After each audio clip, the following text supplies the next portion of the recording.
Ar glav hag ar feiz a zo breur a c'hoar e breiz. C'est ar pez vel ar ba brodreger rato. Gau, vel jus.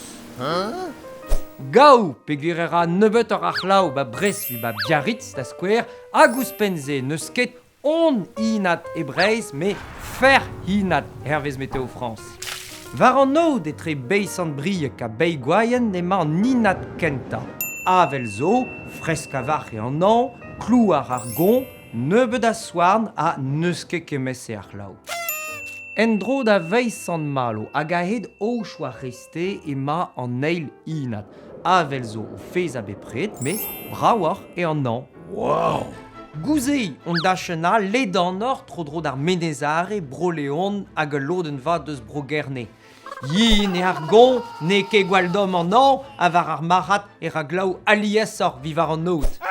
Deus tu ar reter ar vechman en argoat e kavet on dachen etre gant un amzer etre dan ma aval deus an amzer a kavet var vord ar mour. Pel or er reter en argoat ato e yin or ar gon tom or an an hag ar glav gwelet nebeut or un tom. A ben ar fin ar gevret. Tom e an an a brav an eol. Disañval kaer e an amzer hervez ar broioù ba breiz ne he, diou-vech nebeut or arc'hlav ave ba roazon, vi ba breiz! Ouzpenze e mat dehel kont eus an inou. Bien, vart a chenou, bien.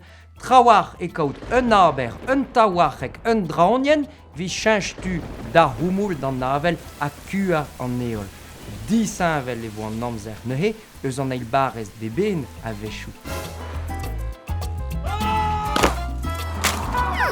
Meset ar pez sopli jus gant an amzer e breiz, kant bro, kant giz a 6 amzer e korfen devez.